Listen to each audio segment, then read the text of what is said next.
Pues, buenos días a todos. Muchas gracias, María.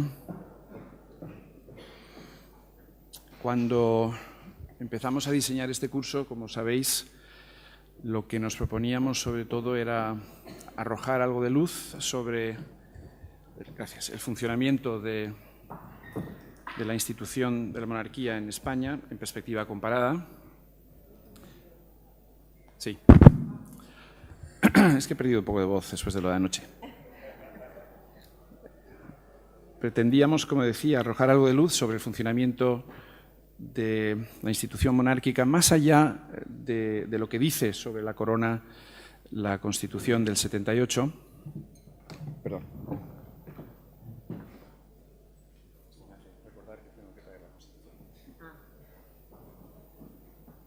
Y uno de los aspectos más importantes de esa función, como todos sabéis, es la dimensión internacional, la dimensión exterior. Nos habéis oído decir reiteradamente a lo largo de esta semana que hay muy poca literatura académica sobre la monarquía parlamentaria, no solamente en España, también en otros países de tradición monárquica, lo cual no deja de ser curioso, aunque también en cierta medida es tranquilizante, es decir, no es solamente un déficit español, parece ser un déficit europeo más generalizado. Y, de hecho, tampoco hay estudios dedicados específicamente a esta cuestión que quiero plantear hoy, que es el papel del rey en la política exterior, en las relaciones internacionales. Para aquellos de vosotros que no me conocéis, os quería resumir muy rápidamente el porqué de mi interés por este asunto, y quiero subrayar una vez más que no somos una secta extraña de personas que nos dedicamos al estudio de una institución anómala. Y, de hecho, mi interés por este tema nace de otro tipo de interés, de un interés previo, que es mi interés por la transición democrática en España.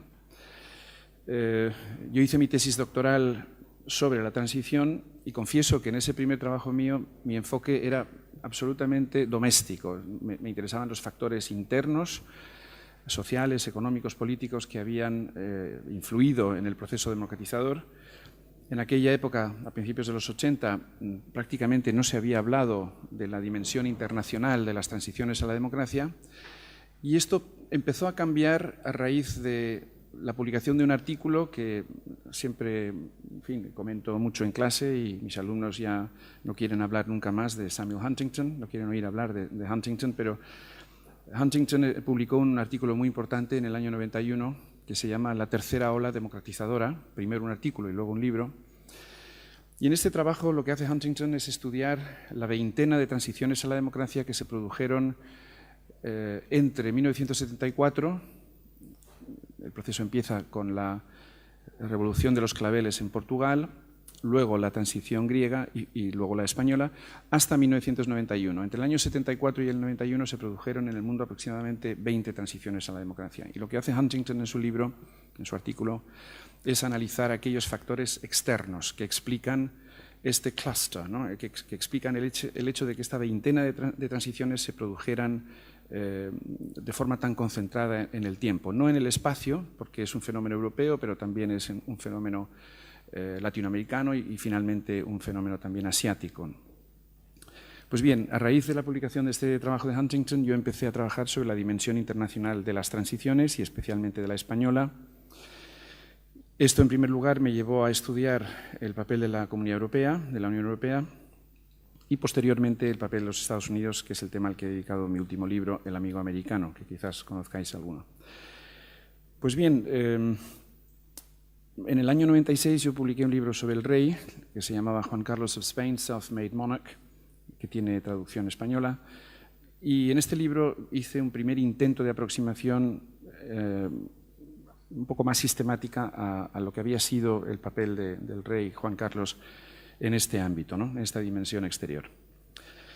La verdad es que no he vuelto a trabajar este tema de forma sistemática, pero cuando empezamos a organizar este curso pensé que, sobre todo, dado que lo estábamos organizando desde el Real Instituto Elcano, sería muy extraño que no le dedicáramos un poquito de atención a esta cuestión en concreto. Dentro de unos momentos os proyectaré unas tablas que ha elaborado Inés Fernández Moral, a quien agradezco su colaboración, y al elaborar estas tablas hemos comprobado que De hecho, no existe ni siquiera un consenso en torno a las estadísticas que hay detrás de estas tablas, ¿no? Lo cual, de nuevo, dice mucho de la desidia o de la falta de atención que se ha prestado a esta cuestión. Bien, dicho todo esto, cuando hablamos sobre el papel del rey en esta dimensión exterior, tenemos que tener en cuenta, por un lado, los factores específicos del caso español y, por otro lado, los factores más genéricos que comparte con otras monarquías. En otras palabras, hay aspectos del papel del rey que son reflejo de la naturaleza muy peculiar de la restauración de la corona en España en el año 75, y hablaré en primer lugar sobre esa función específica que desempeñó el rey, que no es trasladable a otras experiencias. Y en segundo lugar, hablaré sobre aquellos aspectos de la actuación exterior del rey que sí son trasladables a otras experiencias, es decir, ámbitos en los que el rey comparte tareas con otros monarcas reinantes en otras monarquías parlamentarias. ¿A qué nos referimos cuando decimos que el mejor embajador es el rey? Estoy seguro de que habéis oído muchas veces esta frase, a los periodistas les gusta mucho, si la googleáis veréis que tiene centenares de miles de entradas.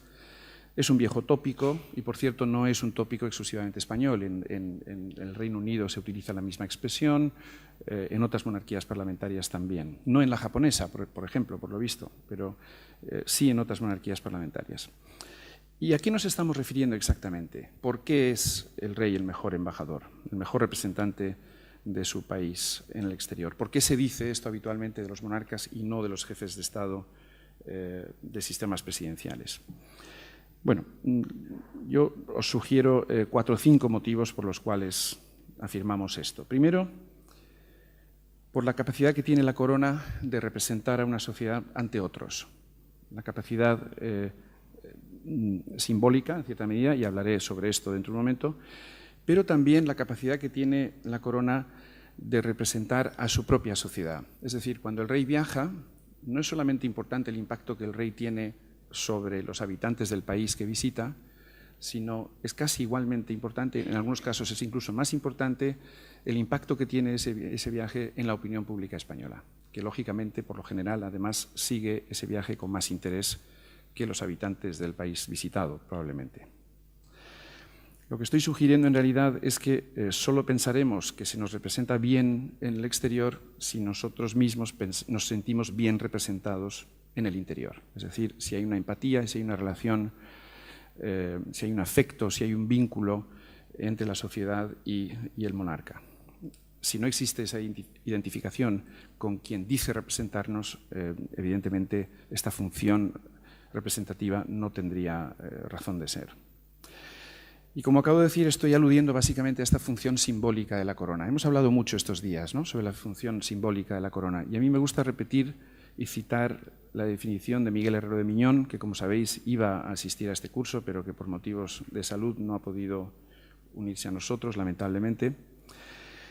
Y Miguel Herrero tiene una definición de lo que es un símbolo que, como digo, me gusta citar porque creo que es muy útil. Dice Miguel Herrero: un símbolo es ese elemento de la realidad en el que, mediante imágenes, se expresan no solo sentimientos, sino conocimientos, y en virtud del cual se tiene acceso a un orden distinto, difícil cuando no imposible de alcanzar por otras vías. Lo repito porque creo que es importante. ¿Qué es un símbolo? Es ese elemento de la realidad en el que, mediante imágenes, se expresan no solo sentimientos, sino conocimientos, y en virtud del cual se tiene acceso a un orden distinto, difícil cuando no imposible de alcanzar por otras vías. Como veis, esta definición está aludiendo en parte a esta dimensión inaprensible, ¿no?, de las emociones, de los sentimientos, pero también, como dice Miguel Herrero, de los conocimientos. La corona, como hemos estado diciendo también en sesiones anteriores, encarna las señas de identidad de una comunidad. Puede también, en algunos casos, encarnar la historia de una colectividad humana concreta. En otras palabras, el rey puede encarnar tanto a la nación o a la sociedad a la que representa, como a la historia de esa comunidad humana en cuyo nombre actúa, ¿no? Por supuesto, no estoy negando que algunos presidentes de repúblicas puedan ejercer exactamente la misma función. Creo que si pensamos en la figura del general Charles de Gaulle en Francia, por ejemplo, podría decirse que él desempeñó esta función. De Gaulle era Francia, ¿no? La France, c'est moi, prácticamente. También es cierto, sin embargo, que de Gaulle siempre suscitó rechazos fuertes dentro de su propio país, de su propia sociedad. Y esto, en fin, lo aprovecho para subrayarlo porque creo que es importante recordar. Hemos hablado mucho de la corona como una dimensión no politizada de las instituciones. Y os recuerdo que cualquier jefatura de Estado democráticamente elegida o cualquier jefe de Estado democráticamente elegido es susceptible de politización, ¿no? Por lo tanto, en primer lugar, el rey es el mejor embajador por esta dimensión simbólica. En segundo lugar, por lo que acabo de comentar, por la naturaleza no partidista, no sectaria de la corona. La corona, en principio, nos puede encarnar y representar a todos, sin distinción de edad, de sexo, de religión, de raza o de ideología política. Yo nunca olvidaré, pues, por ejemplo, cuando murió Lady Diana Spencer, las colas de personas de toda condición, ¿no? De inmigrantes recientes, inmigrantes de segunda, tercera generación, gentes de todas las religiones que existen en el Reino Unido, de todas las clases sociales, etcétera, etcétera, ¿no? En contraste con esto, y no lo digo, permitidme que insista, no lo digo para denigrar la fórmula republicana, que es absolutamente legítima, por supuesto, pero en contraste con esto, un presidente electo, por ejemplo, un presidente electo con poderes ejecutivos como el americano o el francés, por definición ha sido votado por unos y al mismo tiempo ha sido rechazado por otros. Es decir, las sociedades que eligen presidentes electos se dividen a la hora de elegirlos, ¿no? Obama, que para mí es un político ejemplar, a pesar de eso, es también un político enormemente contestado. En Europa no nos damos cuenta de esto, porque pensamos que, como nosotros nos identificamos bastante con Obama por sus valores, etcétera, todos los americanos se identifican con él. Pero no es cierto. La presidencia de Obama ha dividido profundamente a la sociedad norteamericana, en parte también, evidentemente, por el mero hecho de que él es el primer presidente afroamericano o africano-americano, como ha dicho en Kenia durante esta semana. Eso en lo que se refiere a los presidentes ejecutivos. Los presidentes no ejecutivos, digamos los más simbólicos, como el alemán,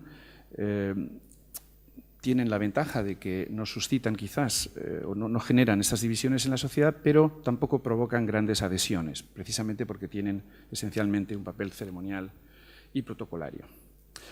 Bien, el tercer motivo por el cual el rey es el mejor embajador, yo diría la cuestión de la continuidad. Los reyes, por definición, salvo en fin, circunstancias excepcionales, permanecen en su puesto durante décadas.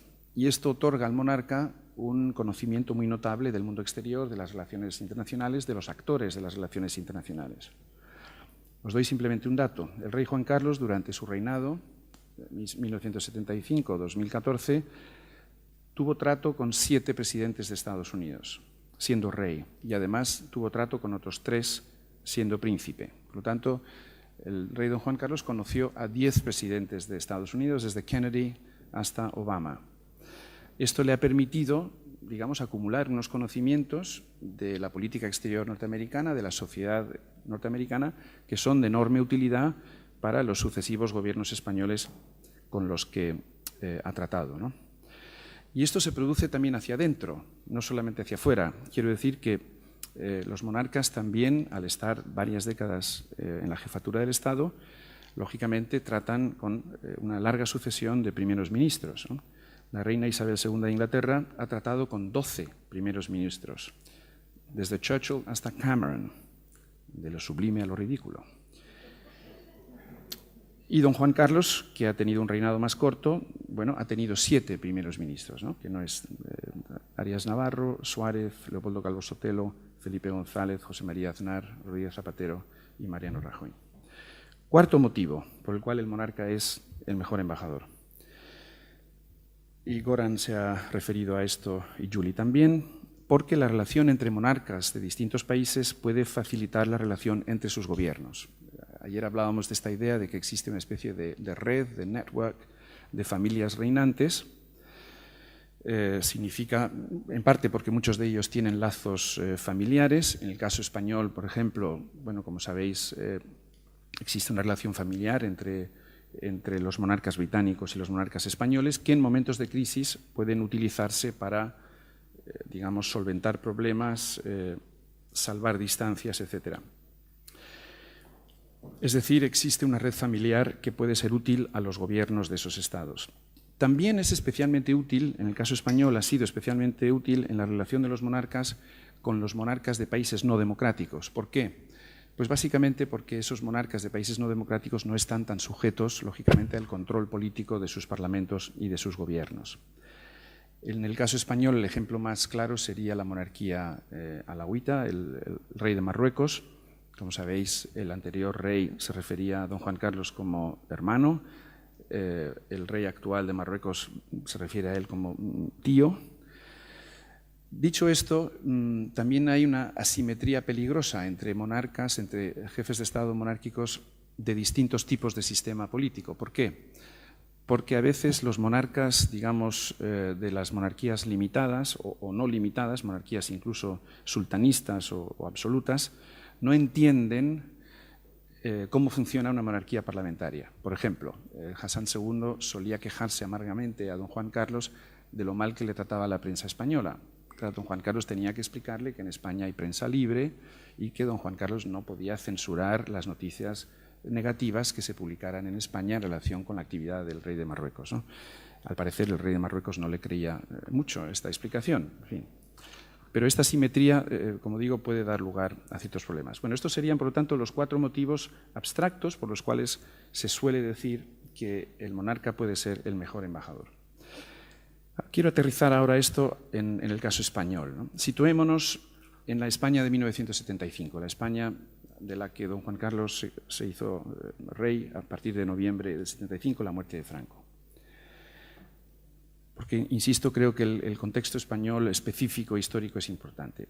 Aquí lo que quiero subrayar es básicamente la anomalía que había supuesto España en el sistema internacional durante el franquismo, básicamente debido a la naturaleza autoritaria del régimen de Franco. Os recuerdo solamente algunos datos. España no ingresó en la ONU hasta 1955. Por cierto, este mes de septiembre se cumplen 60 años. No pudo ingresar en la OTAN cuando la OTAN se creó en el año 49. España no ingresó hasta el año 82. No pudo participar en los primeros pasos del proceso de integración europea. España fue excluida del Consejo de Europa, que se creó en el año 49, y, por supuesto, también, como sabéis, de las comunidades europeas y del Tratado de Roma en el año 57. Aunque quizás algunos autores, y yo entre ellos, hemos exagerado un poco algunas de las consecuencias de este aislamiento, no cabe duda que a grandes rasgos se puede afirmar que España fue excluida del mainstream del sistema internacional de la Segunda Posguerra Mundial. De no haber sido por el concordato con el Vaticano y el acuerdo con Estados Unidos, ambos firmados en el 53, el aislamiento habría sido prácticamente total. De hecho, salvo 3 presidentes americanos, Eisenhower, Nixon y Ford, ningún jefe de Estado democrático visitó España durante el franquismo. Y Franco, por su parte, solo viajó en 2 ocasiones al exterior, 2 ocasiones que dicen mucho también de este problema que estoy subrayando. Fue a Italia en el año 41 para entrevistarse con Mussolini y a Portugal en el año 49 para entrevistarse con Salazar. En las otras ocasiones, por cierto, en las que se entrevistó con Salazar, Franco siempre insistió en que Salazar viniera a España. Por lo tanto, tenemos un lastre, ¿no? Hay unos antecedentes que don Juan Carlos tenía que superar cuando llegó al trono en el 75.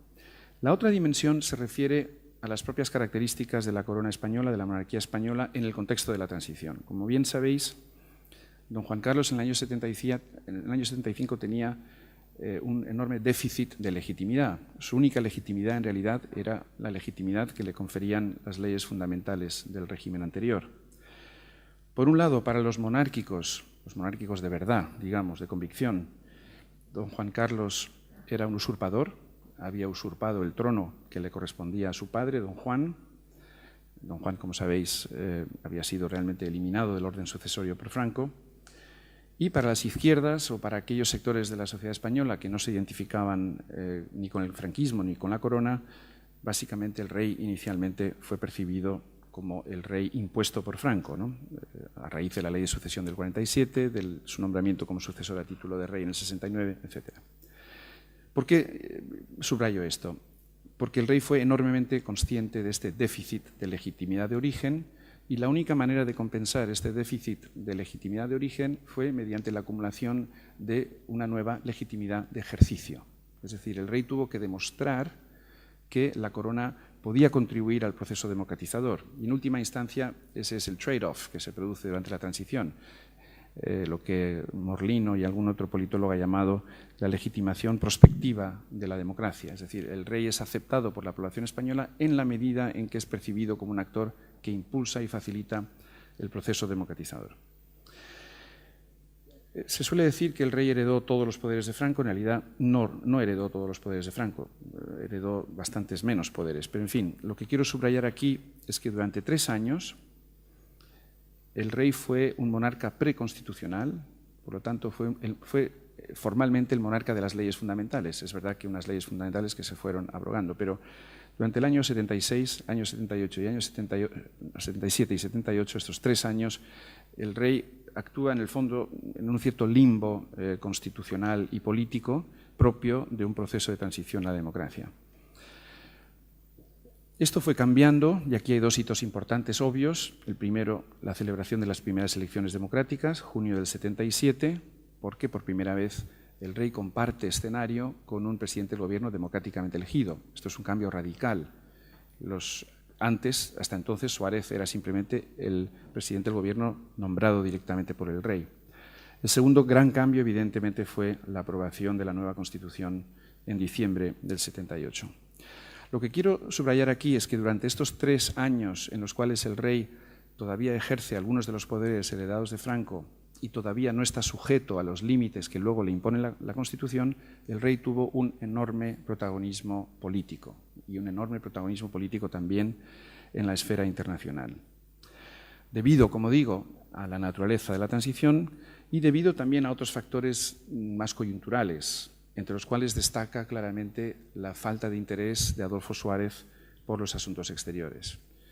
Adolfo Suárez, como todos sabéis, era un hombre que carecía por completo de experiencia exterior, no hablaba ningún idioma extranjero.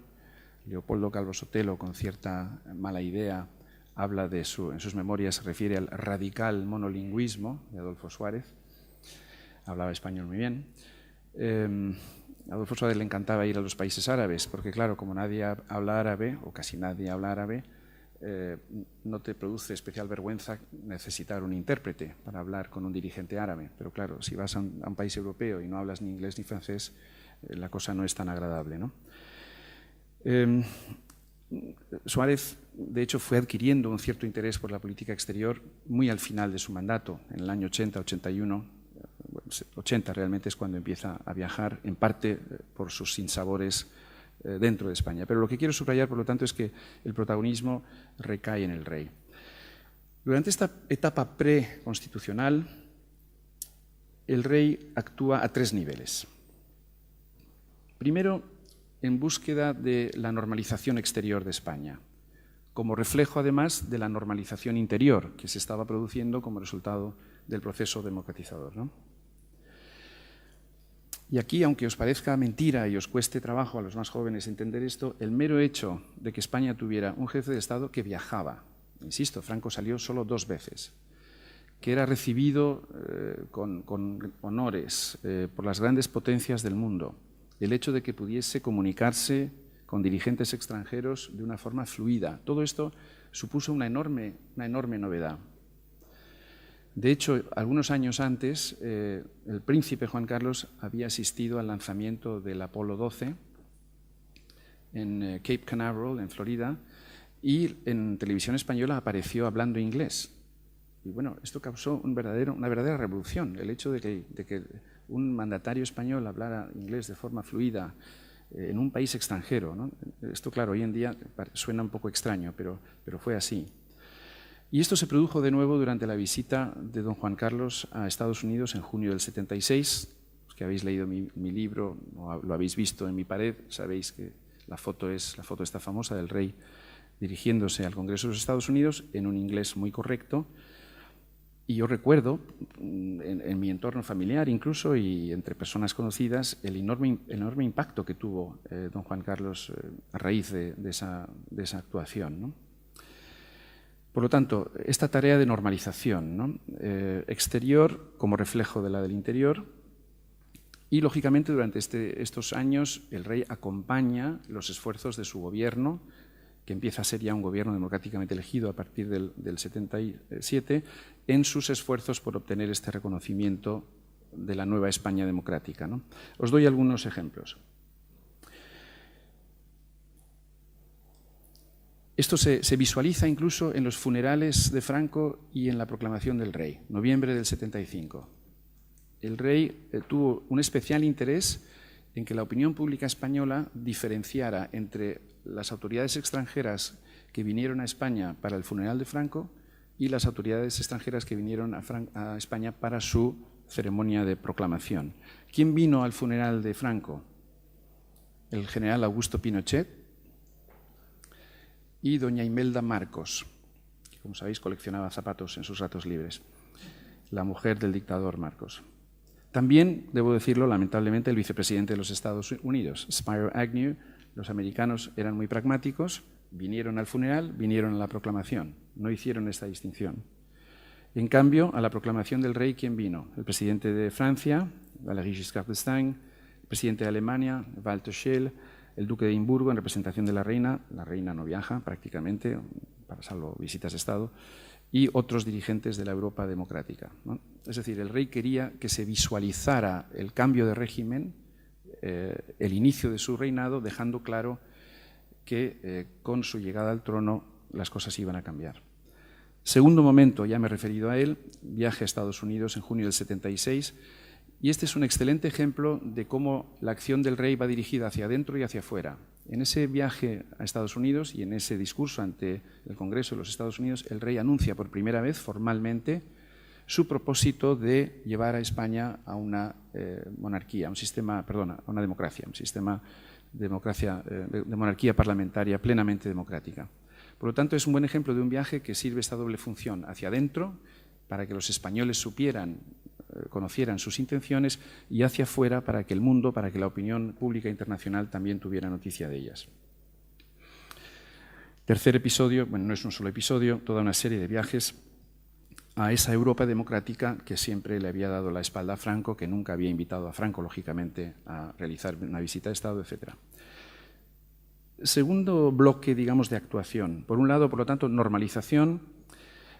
El segundo bloque de actuaciones se refiere a una serie de actuaciones diplomáticas concretas que protagoniza el rey en defensa de objetivos gubernamentales prioritarios. Insisto, estamos en la fase preconstitucional. Aquí la lista de ejemplos sería larga, no os quiero aburrir. Primero, por ejemplo, los contactos con el gobierno de Estados Unidos y con el gobierno de Marruecos para evitar una guerra en el Sáhara Occidental. Recordaréis que el rey Hassan II aprovechó la enfermedad de Franco para ocupar o para lanzar la llamada Marcha Verde, una marcha de 100.000 supuestos voluntarios, no creo que muchos de ellos fueran voluntarios, pero bueno, que ocuparon, que invadieron, cruzaron la frontera, entraron en el Sáhara Occidental, obligando a las autoridades españolas a negociar su retirada. Pues bien, el rey, en esas semanas cruciales, en las que realmente se podía haber producido un conflicto armado que habría tenido un enorme impacto sobre el proceso democratizador español, el rey jugó sus cartas de manera, creo yo, hábil para evitar ese conflicto. Segundo, un episodio que ya casi todos hemos olvidado. En los años 70, 77, 79, existía en Canarias un movimiento independentista de carácter terrorista, el MPAYAC, liderado por un ser estrafalario que se llamaba Cubillo y que tenía su sede en Argelia. Pues bien, gracias a Argelia y gracias a los contactos de Cubillo, varios países africanos amenazaron con reconocer la africanidad de las Canarias y amenazaron con llevar esto a la Organización de Estados Africanos, la Unión de Estados Africanos, para, digamos, legitimar este movimiento independentista. Pues bien, aquí de nuevo el rey, en parte en la etapa preconstitucional, en parte en la etapa postconstitucional, ejerció un papel práctico, digamos, inmediato, muy importante, presionando a los jefes de Estado y de Gobierno africanos para que no hicieran esto. Y por último, los contactos con los gobiernos europeos que ya comentaba en relación con un objetivo muy concreto, la adhesión de España a las comunidades europeas. El rey viaja a Francia por primera vez en octubre del 76, devolviéndole a Giscard el favor de haber ido a su proclamación. Giscard visita España en el año 78, primera visita de un presidente de Francia a España desde 1906. Fijaros que en el fondo el aislamiento y la relevancia internacional de España no es solamente un producto del franquismo. Ese aislamiento y esa irrelevancia en el fondo datan pues, del desastre del 98 y de la crisis anual del 21, en fin, de finales del 19 y principios del 20. Primer viaje a Alemania, abril del 77, también devolviendo la visita de Shell en su proclamación, etc. Otro aspecto concreto, don Juan Carlos establece una relación directa con los presidentes americanos y usa ese contacto para intentar mejorar los términos de la relación bilateral en lo que se refiere sobre todo al uso de las bases militares. Esta es una acción continua entre el 76 y el 78. Y por último, una cosa puntual, pero no baladí, los contactos del rey con jefes de Estado de países árabes para garantizar a España los suministros de petróleo tras el estallido de la guerra Irán-Irak en el año 79.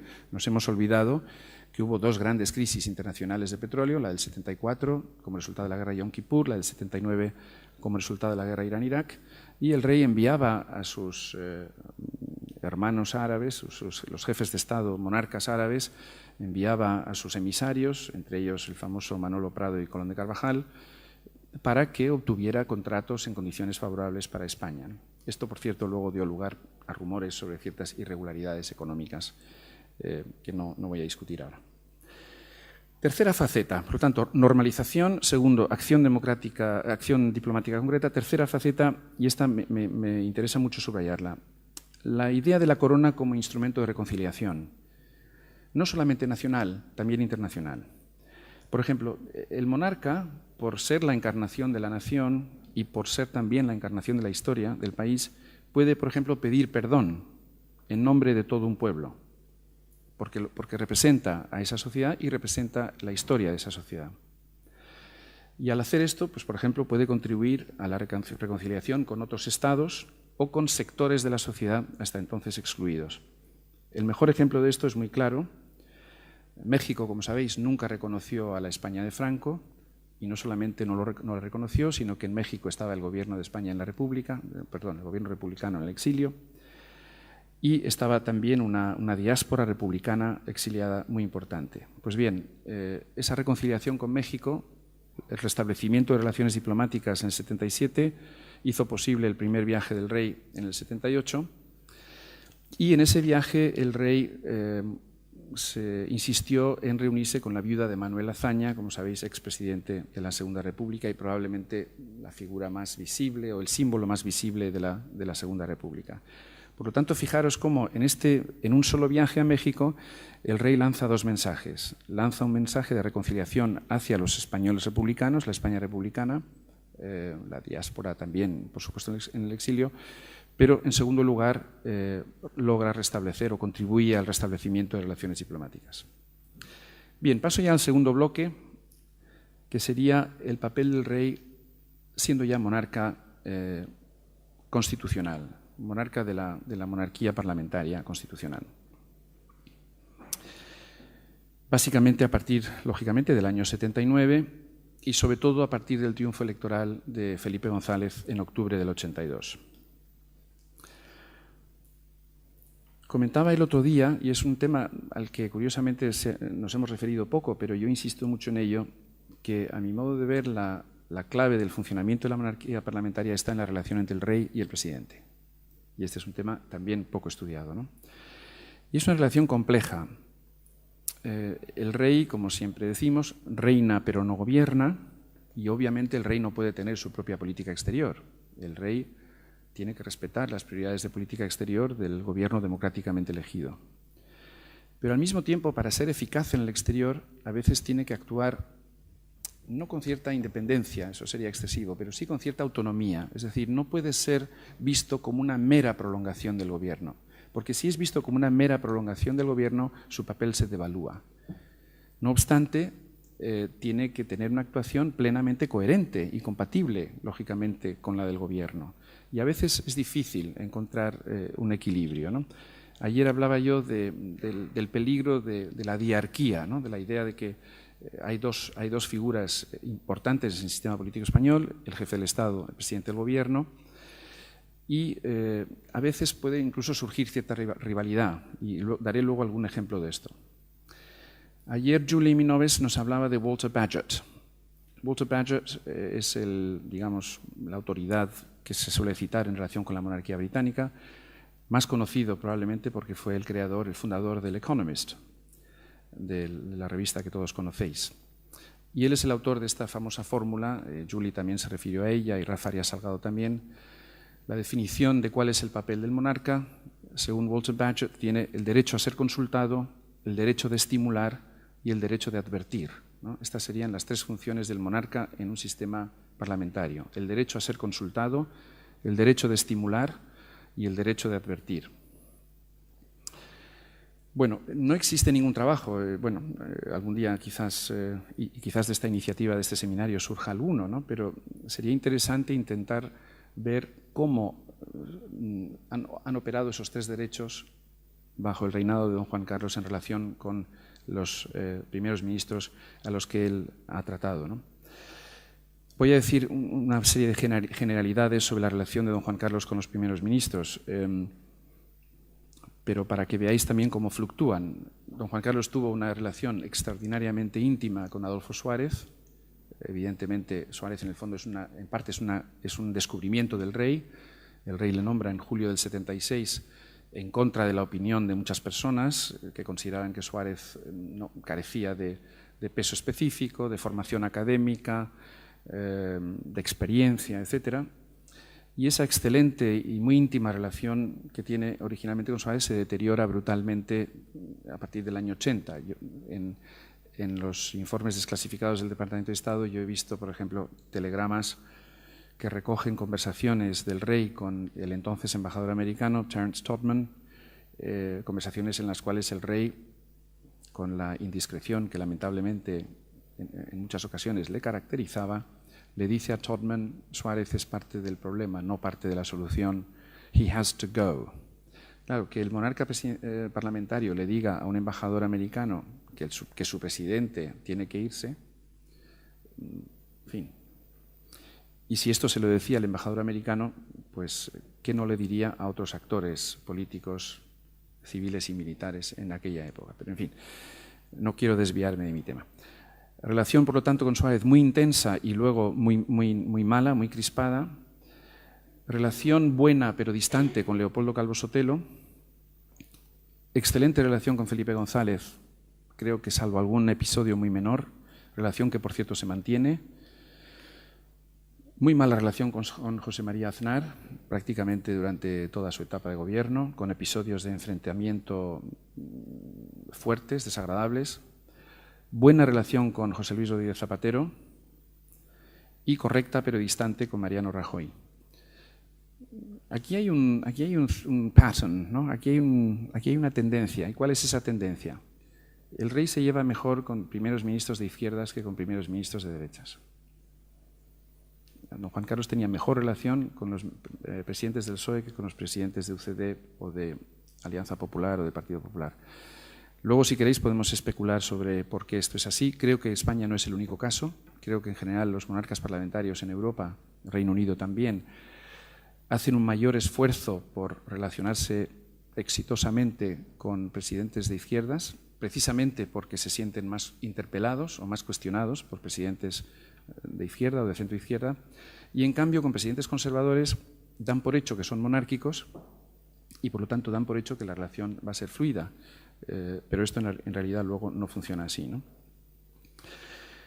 Bien, no quiero insistir mucho en este peligro de la diarquía, pero ha habido dificultades, ¿no?, en esta relación entre presidentes del gobierno que han tenido políticas exteriores muy activas y jefes del Estado que lógicamente también pensaban que debían tener una importante actividad internacional. Voy acelerando un poquito, pero me estoy alargando demasiado. En el año 83 segundo año de gobierno de Felipe González, lo comenté el otro día, hubo un pequeño episodio porque el discurso del rey en Brasil resultó ser idéntico a un artículo que había publicado Felipe González en Le Monde. En el año 91, don Juan Carlos viajó a México y a Marruecos acompañado de Felipe González, que fue acusado, qué tiempos aquellos, de aprovecharse de la buena imagen del rey para, en beneficio propio. Hubo una época en la que los reyes proyectaban su prestigio sobre los primeros ministros y los primeros ministros intentaban aprovecharse de ello. Y en el año 91, por ejemplo, don Juan Carlos felicitó públicamente a Felipe González por su política exterior, comentario que algunos estimaron impropio también de su neutralidad. ¿Cuáles fueron las principales tareas del rey durante la fase constitucional, el posterior al año 78? Pues bien, la primera, digamos la más inmediata, lógicamente se refiere al cumplimiento y al desarrollo de los preceptos constitucionales sobre estas cuestiones, que son muy escasas. A título general, como sabéis, el artículo importante es el artículo 56.1, que dice que el rey es el jefe del Estado, símbolo de su unidad y permanencia, arbitra y modera el funcionamiento regular de las instituciones, asume la más alta representación del Estado español en las relaciones internacionales, especialmente con las naciones de su comunidad histórica. Esta enmienda la introdujo el historiador Ricardo de la Cierva para subrayar que el rey debía tener un vínculo especial con América Latina, ¿no? Con los países de habla española, etc. Aparte de eso, tenemos el artículo 63, 3 apartados. El apartado 1 dice que el rey acredita a los embajadores y otros representantes diplomáticos y los representantes extranjeros en España están acreditados ante él. Esto lo sabéis, lo habéis visto 1000 veces. 2. Al rey corresponde manifestar el consentimiento del Estado para obligarse internacionalmente por medio de tratados, de conformidad con la Constitución y las leyes. También de esto hemos hablado. Y por último, al rey corresponde, previa autorización de las Cortes Generales, declarar la guerra y hacer la paz. Como comentaba Rafael Salgado, el derecho internacional público ha adelantado al derecho constitucional español. Ya nadie declara la guerra y, por lo tanto, tampoco nadie declara la paz. Quiero referirme muy rápidamente a algunos de estos esfuerzos del rey por desarrollar políticas generadas desde el ámbito gubernamental en cumplimiento de su función constitucional. Primero, lo que acabo de decir sobre la más alta representación del Estado, especialmente con las naciones de su comunidad histórica. El rey estuvo muy relacionado con el desarrollo de lo que solemos referirnos a lo que solemos conocer como el proyecto iberoamericano. Un proyecto iberoamericano que nació en 1991. Como sabéis, el gobierno de Felipe González impulsó la creación de una comunidad iberoamericana de naciones. En mi opinión, un esfuerzo interesante por intentar superar la relación un tanto paternalista y retórica que había existido con muchas excolonias españolas en América. En cierta medida, es un intento de crear una especie de Commonwealth de habla española y portuguesa, porque también están Portugal y Brasil. Pero aquí surge un problema. En la Commonwealth, la reina está por encima de todos los demás. Ella participa en las reuniones más protocolarias, en las más formales. En cambio, en la Comunidad Iberoamericana de Naciones, el rey está al mismo nivel que los presidentes de las repúblicas latinoamericanas. Y el rey asiste a todas las conversaciones, a las negociaciones, a los actos públicos políticos, ¿no?, relacionados con la comunidad. Y esto introduce un elemento de peligro, porque a estos señores los han elegido, al rey no. Y el rey no puede hablar en nombre de España sin, lógicamente, el consentimiento del gobierno de España. Y esto ha dado lugar a fricciones y a problemas. El episodio más famoso lo conocéis todos. ¿Por qué no te callas? El famoso exabrupto de don Juan Carlos a Hugo Chávez en el año 2007. Bueno, eso en España como chascarrillo tuvo cierto éxito y quizás incluso contribuyó a la popularidad del rey, pero si lo pensáis detenidamente, es un episodio muy grave. En primer lugar, porque el rey interviene de una manera un tanto agresiva ante un jefe de Estado electo, democráticamente elegido, como es Hugo Chávez, con independencia de la opinión que nos merezca este caballero. En segundo lugar, lo hace en respuesta a un ataque de una crítica de Hugo Chávez a José María Aznar, en presencia de José Luis Rodríguez Zapatero. Es decir, que constitucionalmente, políticamente, esto es dinamita. Y el rey no debería nunca encontrarse en situaciones en las que es tan vulnerable políticamente. porque, en fin, tiene consecuencias políticas potencialmente muy perniciosas, ¿no? Esto es algo que creo que bajo el reinado de Felipe VI se cuidará más, pero es un ejemplo de esta diarquía, una cierta diarquía disfuncional, un cierto protagonismo, una cierta rivalidad en el protagonismo. ¿Cuál es el segundo gran proyecto? En realidad el primer gran proyecto español de la época constitucional, el proyecto europeo, ¿no? Que es un proyecto de Estado, por lo tanto impulsado por todos los gobiernos españoles con el apoyo pleno del rey. Y esto se manifiesta, por cierto, hemos cumplido en junio 30 años de la adhesión de España a la Unión Europea, a las comunidades, año 85. Esto se manifiesta en algunos actos simbólicos, por ejemplo, la concesión a don Juan Carlos del premio Carlomagno en el 82, la gran visibilidad de la corona en la firma del Tratado de Adhesión en el 85, sus discursos ante el Parlamento Europeo en el 86, etcétera. Inés preguntó, creo, ayer una pregunta a Julie, perdón, que creo que quedó sin respuesta sobre... estamos haciendo un lío con el nombre de Julie. ¿Tú cómo lo llamas, Carmen? Yuri, sí. Ahora es ruso andorrano. Julie. Sí. Sobre... daros cuenta, hay una potencial contradicción, ¿no? Es decir, el Estado español apoya con entusiasmo el proceso de integración europea, una unión cada vez más estrecha. Bueno, si este proceso llega a su fruición, a sus consecuencias últimas, esto supondría una transformación de la naturaleza del Estado español. ¿Qué futuro tendrán las monarquías en unos futuros Estados Unidos de Europa? Porque podría decirse, ¿no?, que el rey está, digamos, tirando piedras contra su propio tejado, porque en el fondo al apoyar públicamente una integración cada vez más estrecha, una unión cada vez más estrecha de pueblos europeos, está abogando también por una transformación de la figura del jefe del Estado. Yo creo que no es incompatible. Primero, porque creo que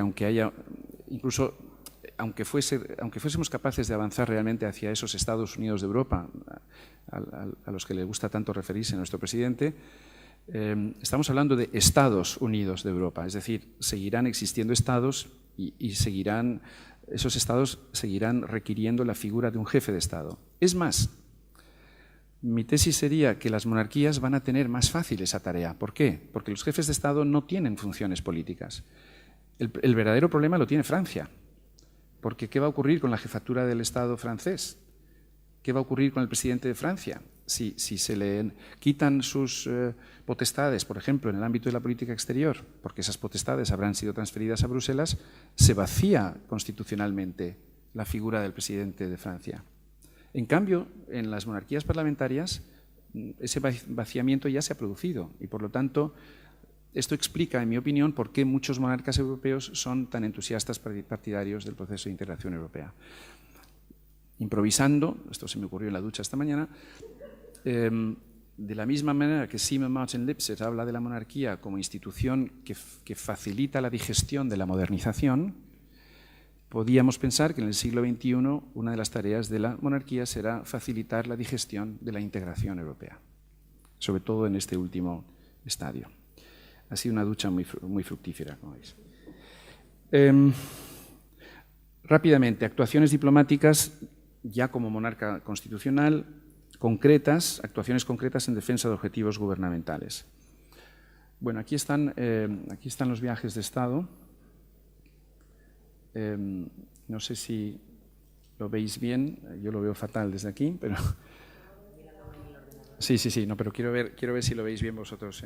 Sí, bueno, aquí básicamente, si empezamos por la derecha, ¿no?, es el año 76, lo que veis es, año 76, lógicamente, preocupaciones internas, ley para la reforma, etcétera, salvo el viaje a Estados Unidos, y luego un incremento bastante importante de actividad hasta el año 80, como resultado de este papel del rey en la normalización de las relaciones exteriores de España, ¿no? Primeras visitas de Estado al exterior y primeras devoluciones de visitas también de otros jefes de Estado. En el año 81 hay un bajón como resultado del golpe de Estado. Lógicamente, si te han dado un golpe de Estado, eres un poquito más reacio a viajar. Fue un año 81 de cierta vulnerabilidad. un aumento en los primeros años de Felipe González, bueno, 82 en el fondo para resarcirse del 81, y a partir de ahí un cierto declive, y aquí de nuevo vamos al tema de la diarquía, porque el gran protagonista de la política exterior española es Felipe González, y en cierta medida, evidentemente no tiene sentido, por ejemplo, que los dos viajen a los mismos países, etcétera, etcétera. Año 92, pausa total debido a las Olimpiadas y a la Expo, es decir, es España la que recibe, España no viaja, y luego, bueno, un periodo bastante estable y bastante intenso de actividad y que aumenta, curiosamente, hacia el final del reinado de don Juan Carlos, 2006, el pico del 2009. Yo interpreto estos picos como un esfuerzo por buscar fuera, bueno, en el fondo, un esfuerzo por buscar dentro una legitimidad o una popularidad generada fuera. Es decir, en los momentos en los que la opinión pública ha cuestionado más a la corona dentro de casa, la Casa Real responde acelerando, intensificando la agenda exterior del rey para transmitir el mensaje de que la monarquía es útil, para transmitir el mensaje de que la monarquía está trabajando, ¿no? Y por lo tanto, aquí estaríamos ya en la época de los elefantes de Botsuana, los yernos díscolos, etcétera, etcétera, ¿no? Y bueno, el bajón del año 2013 es por motivos fisiológicos, caídas, operaciones de cadera, y ya el año 2014 un último intento de restablecer cierto protagonismo, ¿no? Como he comentado, lógicamente Europa es la gran prioridad y, como también cabía esperar, los países que más atención reciben son Portugal, nuestro vecino, Alemania, Francia e Italia, las grandes potencias europeas. La anomalía, como siempre, Reino Unido, por la cuestión de Gibraltar, ¿no? El rey tardó mucho en ir al Reino Unido, la reina tardó mucho en venir aquí. Por lo tanto, paradójicamente, una relación más estrecha con repúblicas, Portugal, Italia, Alemania, Francia, pero bueno, también visitas a los demás países europeos importantes, ¿no? Son viajes de Estado, sí. Viajes de Estado de Su Majestad el Rey a estos países. Existe una cierta ambigüedad que Inés ha padecido durante su tarea, porque no está claramente definido qué es un viaje de Estado, no está definido por parte ni siquiera de la Casa Real, ni en el boletín oficial del Estado, y por lo tanto los listados de viajes no distinguen claramente. Y aquí tenéis el otro ámbito prioritario para España, lógicamente las grandes potencias económicas de América Latina, Argentina y México, seguidas muy de cerca de Chile, Colombia y Venezuela en otras épocas, y bueno, los demás países. Y por último, viajes a Estados Unidos. Tenemos el viaje histórico del 76. Los viajes del 81-82 tienen que ver con el ingreso de España en la OTAN y también con la renegociación del Tratado de las Bases, y posteriormente son viajes espaciados. Básicamente se procura que el rey visite Estados Unidos bajo cada presidente, ¿no? Y que cada presidente venga a España, en fin, de forma más o menos habitual. Y por último, viajes a África. Aquí lo que vemos, bueno, aparte de una cierta falta de interés, lamentablemente, lo que se ve sobre todo es el esfuerzo del 79 para contrarrestar las iniciativas diplomáticas de las que os hablaba antes en relación con la africanidad de las Canarias, ¿no? Marcelino Oreja, como ministro de Exteriores, iba por delante, digamos, él era el que realmente hacía la negociación, pero aparte del apoyo, a cambio del apoyo recibido, normalmente se ofrecía a estos países una visita real, una visita de Estado del jefe de Estado de España para muchos países africanos que no reciben visitas de Estado de europeos, era importante, ¿no? Dicho esto, fijaros también las lagunas, ¿no? Entre el año 86 y el año 94, ninguna visita, y luego de nuevo entre el año 99 y el 2005, ¿no? Bien, lo dejo ahí. en lo que se refiere a los viajes. Actuaciones diplomáticas concretas, y voy acelerando, y perdonadme por ser prolijo. Esto tenía la ventaja de que me daba un poco de luz.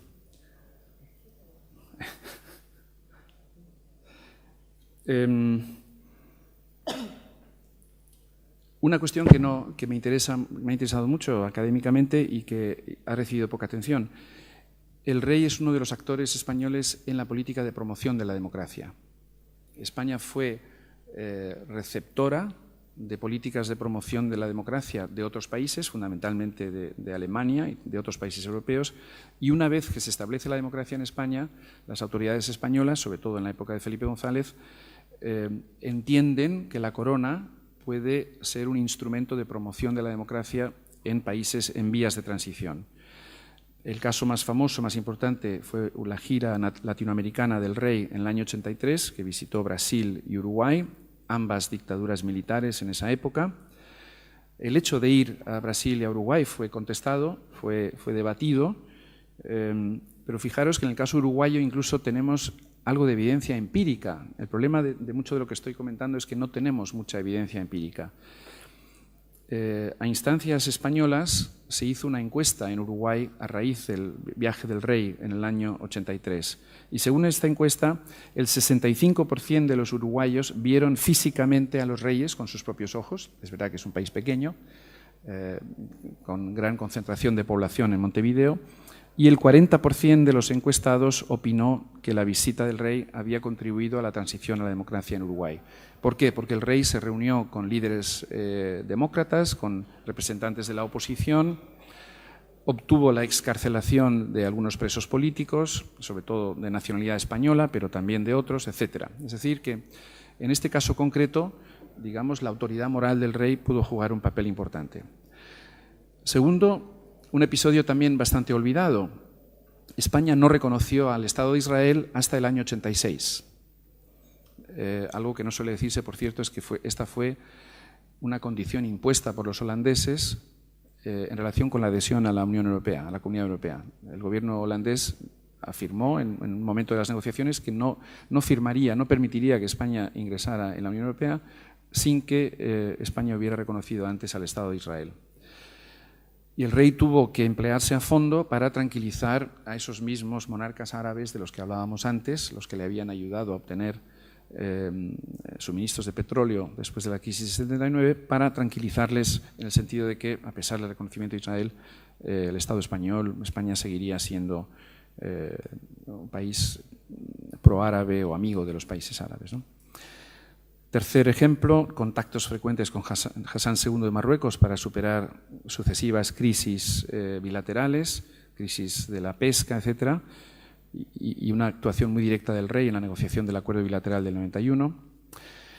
Gestiones con monarcas árabes para lograr la celebración de la Conferencia de la Paz de Oriente Medio en Madrid en el año 91, el momento culmen, en cierta medida, de la diplomacia española. Contactos con la administración estadounidense para superar el desencuentro producido tras la retirada española de Irak en el 2004, ya en la etapa de Rodríguez Zapatero. Y por último, una cuestión controvertida. El rey durante todos estos años, como ya he comentado en relación con el petróleo, en ocasiones ha hecho gestiones muy directas con terceros en beneficio de empresas españolas, en beneficio de objetivos concretos de gobiernos españoles, que en mi opinión le han dejado también a veces en una situación vulnerable, ¿no? Por cierto, el famoso viaje a Botsuana en 2006, el pretexto formal del viaje no era cazar elefantes, sino hacer unas gestiones con representantes de empresas árabes y de gobiernos árabes de cara a la consecución de contratos para empresas españolas. La pregunta que nos tenemos que hacer quizás es si realmente el rey de España debe involucrarse en este tipo de actividades sin control gubernamental, aunque lógicamente le informaría al gobierno de turno, bajo qué condiciones se producen este tipo de negociaciones, de gestiones. Por supuesto, aquí aparece el espectro de la corrupción, la posibilidad de que los intermediarios con los cuales uno trata demanden ciertas condiciones a cambio, concesiones a cambio, etc. Por lo tanto, he hablado de acciones concretas. Tercera función, la función simbólica y reconciliadora. Estamos hablando ya de la etapa constitucional, os recuerdo. El rey ha facilitado, por ejemplo, el diálogo de civilizaciones como fórmula de reconciliación genérica, incluso antes de que el gobierno de Zapatero, digamos, que institucionalizara esta política, como fórmula de reconciliación con episodios oscuros o controvertidos de la historia de España. Y esto ha tenido enormes consecuencias muy positivas para la percepción de España en el mundo como país tolerante, como crisol de culturas, como lugar de encuentro, etc. En otras palabras, yo creo que aquí se puede decir que la monarquía ha contribuido al poder blando español. Y os doy dos ejemplos. En relación con el Islam, como sabéis, los españoles tienen una relación conflictiva con el Islam. El hecho de que España estuvo bajo dominio árabe musulmán durante 800 años es un aspecto de la historia de España que diferencia a España de otros países europeos y que quizás no ha sido suficientemente digerida, ¿no? Pues bien, el rey, por ejemplo, participó en la apertura de la mezquita de Madrid, de la M30, y apoyó el proyecto Al-Ándalus en el año 92. Y lo mismo puede decirse con el mundo judío. España expulsó a los judíos en 1492, hay una comunidad judía muy pequeña en España, pero España tenía una relación conflictiva, ¿no?, con ese aspecto de su pasado. Pues bien, el rey contribuyó muy decisivamente, como he dicho, al restablecimiento de relaciones con Israel en el 86, que impulsó desde el primer momento. De esto he visto evidencia en los archivos americanos. Asistió a la inauguración de la sinagoga Beth Yaakov en Madrid con el presidente Herzog y apoyó el programa Sefarad 92. El año 92, fijaros cómo sirvió, más allá de las Olimpiadas y demás, sirvió realmente para poner en valor el papel de la monarquía. Y en cuarto lugar, el fortalecimiento de la corona a través de su reconocimiento exterior. Es decir, por un lado tenemos estas funciones políticas que el rey podía apoyar en su mandato constitucional, pero el rey como monarca y como jefe de la dinastía española también ha procurado obtener un reconocimiento de las otras casas reales europeas. ¿Cómo se hace esto? Aparte de las visitas que ya hemos comentado, a través de instrumentos de los que nadie habla casi nunca, las condecoraciones y, por ejemplo, la concesión del Toisón de Oro. El Toisón de Oro, como seguramente sabéis, es la más alta, digamos, dignidad que puede conceder el jefe de Estado español a un extranjero. Y fijaros a quién le ha concedido don Juan Carlos el Toisón de Oro, aparte de algunos españoles que no mencionaré. Año 82, Olaf V de Noruega. Año 83, Carlos Gustavo de Suecia y Juan, Gran Duque de Luxemburgo. Año 84, Akihito, príncipe heredero de Japón, Hussein, rey de Jordania, Beatriz, reina de los Países Bajos, Margarita, reina de Dinamarca. Año 88, Isabel II, reina de Inglaterra. Año 94, Alberto II, rey de los belgas. Año 95, Harold V, rey de Noruega. Año 2006, rey de Tailandia, un poco de exotismo. Año 2007, Enrique, Gran Duque de Luxemburgo, y Abdallah, rey de Arabia Saudí. Como veis, un énfasis lógico en las monarquías parlamentarias, pero sin descuidar el mundo árabe y Asia, ¿no? Y por último, el rey ha contribuido de forma clara en la proyección de este poder blando español a través de políticas que no tengo tiempo de desarrollar ahora, en defensa, por ejemplo, de la lengua y la cultura española, del patrimonio español, patrimonio artístico español, y en defensa de la ciencia, ¿no?, de la ciencia y de la investigación en España. Como sabéis, el rey ha tenido algunos instrumentos para hacer esto, básicamente los premios Príncipe de Asturias, pero también otros. Y termino ya. Bueno, he estado hablando del pasado, me temo que soy historiador y se me nota un poquito, y lo que tenemos que pensar ahora es en el futuro, ¿no? ¿Cómo va a ser qué tipo de papel va a poder desempeñar Felipe VI? O está desempeñando ya. Felipe VI tiene una ventaja, y es que el papel de España en el mundo está normalizado.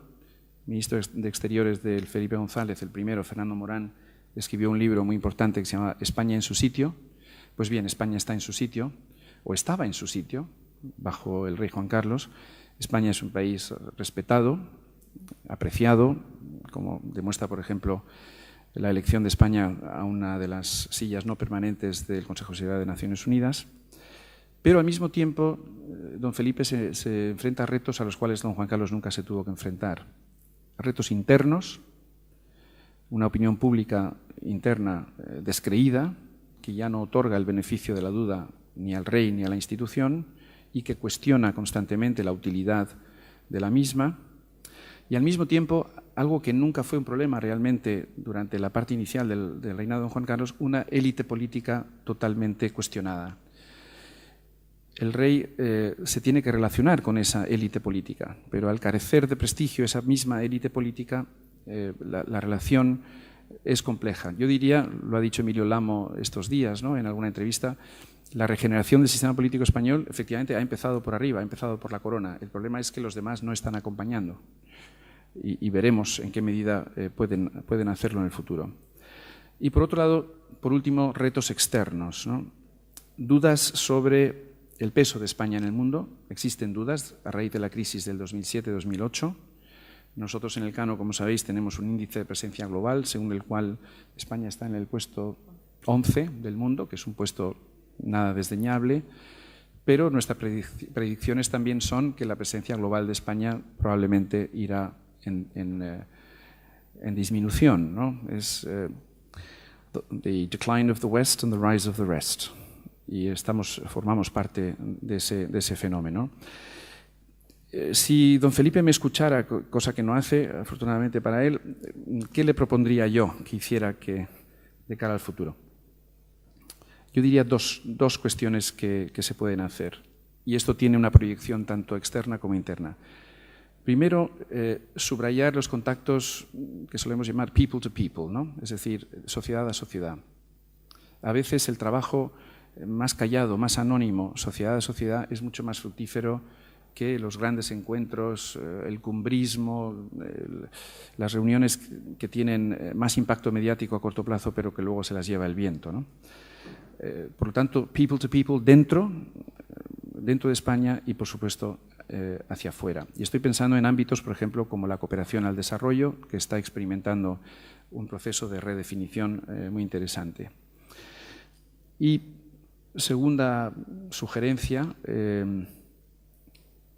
el rey puede impulsar una gran conversación nacional. El rey está en una situación óptima para liderar una gran conversación nacional. Una de las cosas que a mí más me llama la atención de la situación española actual es que hablamos de la crisis, pero no hablamos de las consecuencias de la crisis. ¿Qué tipo de España queremos que emerja de la crisis?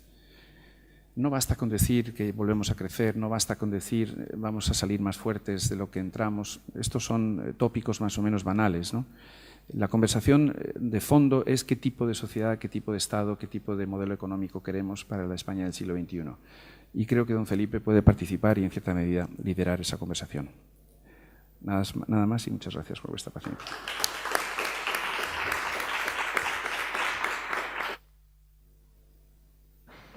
Muchas gracias, Charles. Has hecho una cosa muy difícil, que es hacer un repaso histórico lo suficientemente sintético, pero lo suficientemente profundo para hacernos una idea muy cabal de lo que ha representado el rey Juan Carlos, y además has puesto en suerte algunos elementos para que la gente se anime, ¿no?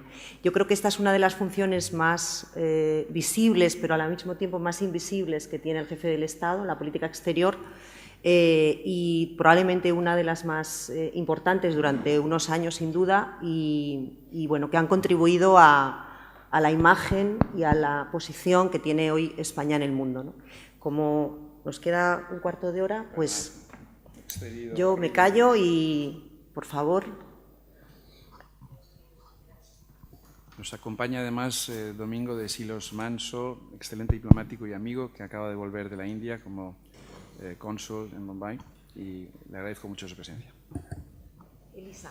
Bueno, gracias, Charles, por tu ponencia. Ha sido muy interesante y muy ilustrativa y muy clara. Así que no hay mucho espacio para preguntas. Pero sí que me ha parecido un dato muy interesante lo de que el rey Juan Carlos mantuviera o se llevara mejor con los presidentes socialistas que con los de la Alianza Popular o del PP. Y en este sentido me parece especialmente curioso lo de Aznar, ¿no? Porque se llevaban realmente mal. Y yo, vamos, a ver si pudieras arrojar un poco de luz sobre esta cuestión y si tiene esto algo que ver con la orientación de su política exterior, de la política exterior de Aznar, que era como que tomó muchas decisiones que eran muy personales y tal. Entonces, a ver qué me puedes aclarar sobre esta cuestión. Gracias.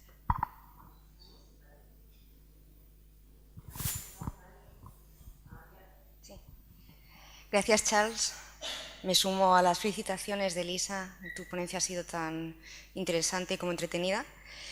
Y tengo una pregunta relacionada con su imagen de cara exterior, entonces no sé si me estaría colando con respecto al panel a la ponencia de Carmen, de luego, pero como tiene una perspectiva histórica exterior, no sé hasta qué punto te puedes animar tú a responderla. Has empezado tu ponencia hablando de que el rey Juan Carlos I empezó su reinado con un déficit de legitimidad que tuvo que ir ganándose poco a poco con su legitimidad de acción, mediante su papel activo en la transición y en la época preconstitucional y postconstitucional. Y eso le arrogó mucho respeto y esa legitimidad que fue ganándose poco a poco por parte de la sociedad española, los medios de comunicación y los gobernantes. Mi pregunta es si ello también hizo mejorar su imagen como monarca de cara a los países con los que se relacionaba en el exterior, ya no solo en la normalización de las relaciones institucionales de España a nivel bilateral con otros países, sino de su imagen como monarca. Y a su vez, si en los últimos años en los cuales esa imagen ha ido en declive por culpa de algún tipo de cuestión interna o externa, como la que has mencionado de cara a Hugo Chávez, si eso también ha ido acompañado con un declive en su imagen de cara al exterior. Gracias.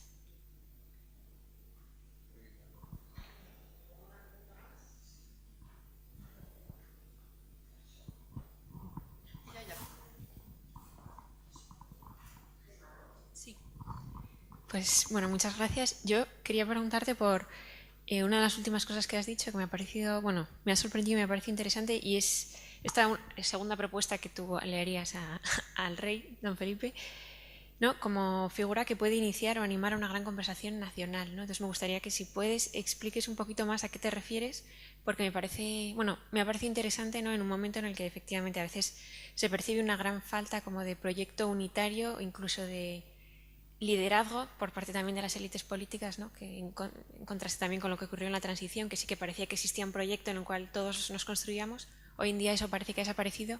Entonces me gustaría que explicases un poco a qué te refieres cuando dices que él quizá puede ser ese, ¿no? ese punto en el que apoyarnos.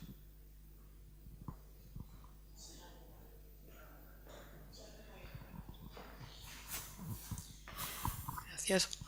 Sí, no, mi pregunta es solamente cuando dices que el rey Juan Carlos se llevaba mejor con los presidentes de gobierno de izquierdas, ¿esto puede tener algo que ver con su ideología? Quiero decir, ¿sabemos algo de su ideología? Porque claro, los reyes a su vez tienen algunas opiniones políticas propias, ¿no? Entonces, no sé si hay alguna implicación al respecto.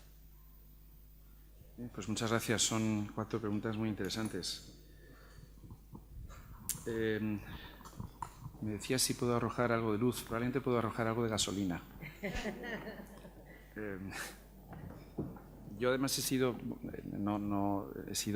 testigo, ¿no? de algunas cuestiones y prefiero que no me citéis al respecto, ¿no? Pero vamos a ver, en relación con Aznar, ¿no?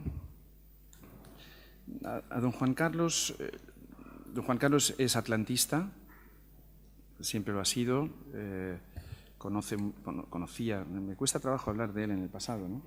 Conocía y conoce muy bien Estados Unidos, como os he comentado, ¿no? Ha conocido a todos los presidentes desde Kennedy, viajó a Estados Unidos con frecuencia en una época en la que muy pocos españoles lo hacían, tenía acceso a gente más relevante, intelectuales también, periodistas, expertos, etc.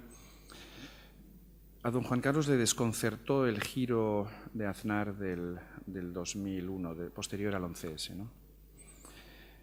Por varios motivos. De la misma manera que a don Juan Carlos le desconcertó y le preocupó que Felipe González pusiera en cuestión la permanencia de España en la OTAN, recordarás que hasta el referéndum del 86 esa incertidumbre no se despejó. No he mencionado ese episodio, pero está razonablemente bien documentado, ¿no? Don Juan Carlos, evidentemente, primero como comandante en jefe de las Fuerzas Armadas, era partidario de la permanencia de España, del ingreso en primer lugar y de la permanencia después. lógicamente nunca actuó en contra de la política del gobierno González, pero digamos que bueno, ejerció la influencia que podía ejercer para hacer comprender a otros los beneficios, ¿no?, de la permanencia en la OTAN. Don Juan Carlos lo que le preocupó del giro de Aznar fue la ruptura de un consenso básico, ¿no? Como sabéis, la política exterior española está construida sobre grandes consensos, el europeísmo es uno de ellos. El atlantismo no formó parte del consenso inicial, de hecho, todos los partidos optaron por apartar ese elemento durante el proceso constituyente para no enturbiar el proceso constituyente. Eso fue lo que el PSOE, de hecho, le echó en cara a Leopoldo Calvo Sotelo cuando solicita el ingreso en el año 81, aunque lo hace con una mayoría parlamentaria suficientemente amplia. Esa mayoría parlamentaria podía haber sido más amplia, es decir, no incorporaba sectores importantes del país. Afortunadamente se reconstruye luego ese consenso en el 86. Por lo tanto, a partir del 86 también hay un cierto consenso europeísta, por lo menos entre las élites políticas. Realmente en la sociedad la presencia de España en la OTAN ha seguido siendo contestada, ¿no? Incluso no solemos comentarlo en nuestras encuestas, pero el apoyo a la presencia de España en la OTAN nunca ha sido muy elevado. Por lo tanto, al rey lo que le alarma de Aznar es el hecho de que Aznar en cierta medida estaba obligando a los españoles a elegir entre Europa y Estados Unidos. El rey tampoco compartía esta idea de Aznar de que España podía crear un special relationship con Estados Unidos comparable a la relación que supuestamente tenía el Reino Unido y que en realidad el Reino Unido ya no tenía, ni siquiera en el 2001, por supuesto, hoy en día en absoluto, ¿no? Es decir, el rey, y yo entiendo que esto es parte de su papel como árbitro y moderador, protege los consensos, protege los grandes consensos. Y le molestó la excesiva ideologización también, ¿no?, de la política exterior española en algunos ámbitos muy concretos. Y aquí, bueno, hay muchísima evidencia sobre esto. Se produjeron desencuentros muy fuertes en relación con Cuba, en relación con algunas visitas. En parte obedece a esta tensión estructural, a esta diarquía que vengo comentando, pero en parte obedece también a la actitud poco respetuosa de Aznar hacia la acción exterior del rey, ¿no? Aznar llegó a decir en público: el rey irá a Cuba cuando le toque, es decir, cuando a mí me dé la gana, ¿no? Bueno, eso es una falta de respeto hacia el jefe de Estado, porque el respeto tiene que ser mutuo, el del rey hacia el gobierno, pero el del gobierno hacia el rey. Es un tándem, ¿no? Es un equipo, o debería serlo. Y ese desencuentro nunca se superó, ¿no? Enlazo un poco con lo de Carmen. Yo creo que el rey, por su formación castrense, por su pasado, es básicamente un hombre conservador. Yo os podría decir que yo tengo evidencia personal de que es un hombre conservador. Pero en España, insisto, hay unos consensos, ¿no?, sociales, económicos, la economía social de mercado, la Constitución del 78, europeísmo, atlantismo, iberoamericanismo, y el rey está plenamente en sintonía con esos grandes consensos. En privado manifiesta opiniones propias, pues, de un señor de su generación, en fin, con la formación que ha recibido, ¿no? A diferencia de don Felipe, don Juan Carlos, aunque tuvo parte de su formación se desarrolló en Suiza, como sabéis, pero realmente su formación importante, bachillerato, universidad, es una formación española de la época de Franco. Por lo tanto, sus lecturas, sus conversaciones son las propias de esa época, ¿no? Y luego la impronta castrense creo que es bastante importante también, ¿no? Por lo tanto, de hecho, yo creo que precisamente por eso funciona bien la relación. Es la relación entre un conservador y socialdemócratas, que se complementan de alguna manera.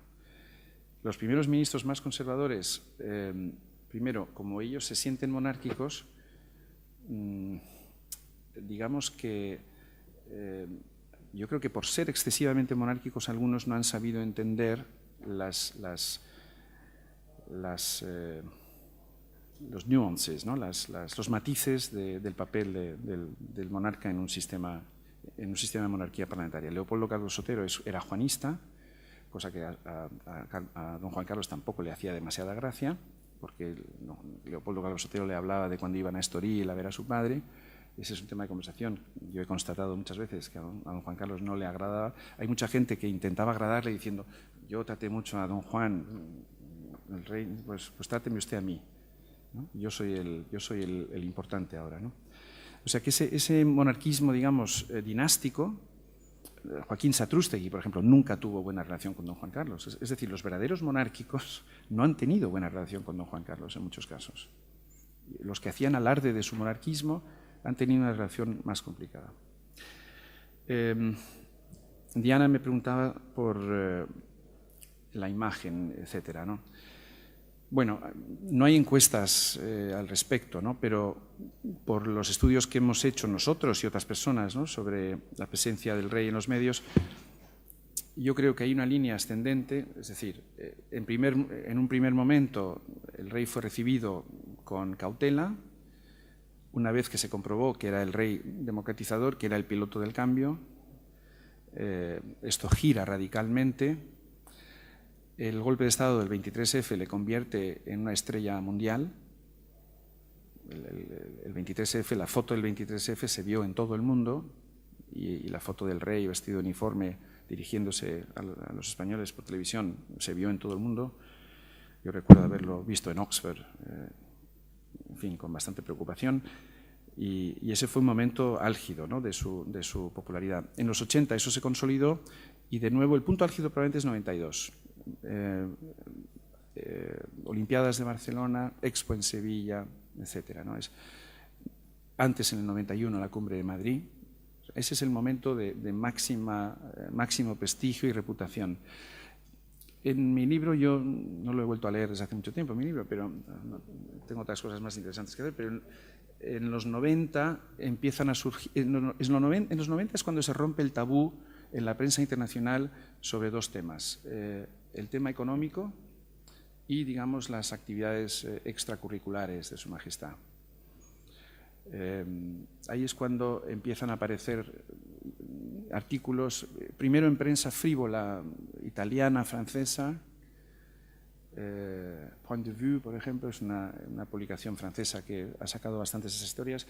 Cartas de antiguas novias, en fin, en los 90 se rompe un poco el tabú y yo entendí en ese momento que era expresión de madurez, es decir, en los primeros años del reinado la prensa no criticaba al rey, porque la prensa, ni la española ni la extranjera, porque entendían que el rey estaba jugando un papel clave en el proceso de democratización. Una vez consolidada la democracia en España, en los años 90, la gente empezó a pensar, bueno, esto ya está bien, esto ya está conquistado, está controlado, así que podemos permitirnos el lujo de cuestionar algunos aspectos de su actividad, ¿no? Y luego en la etapa final el desprestigio internacional ha sido brutal, ha sido absolutamente brutal. Prensa angloamericana, por ejemplo, se cometió el enorme error de llevar al rey a visitar la redacción del New York Times con la esperanza de que los periodistas, una vez le hubieran conocido personalmente, etcétera, cambiasen su actitud, y al día siguiente publicaron otro artículo atroz sobre la corrupción, los escándalos, etcétera, etcétera. O sea que eso ha sido absolutamente contraproducente.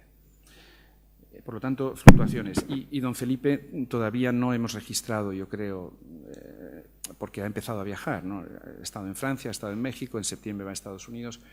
Lógicamente, la Casa Real tiene una agenda muy intensa de viajes al exterior precisamente para lograr lo que tú dices, ¿no?, que es este reconocimiento exterior, ¿no? Y Gemma, como siempre, me hace las preguntas más difíciles. Vamos a ver, el problema, el rey ya ha iniciado esa conversación nacional. Lo inició en su discurso de investidura, hablando de la ejemplaridad, condenando la corrupción, las actuaciones en relación con la transparencia, las medidas que ha tomado en relación con la infanta Cristina. Eso forma parte de esta conversación nacional, pero es solo el inicio. ¿El problema cuál es? El problema es que para conversar hace falta interlocutores.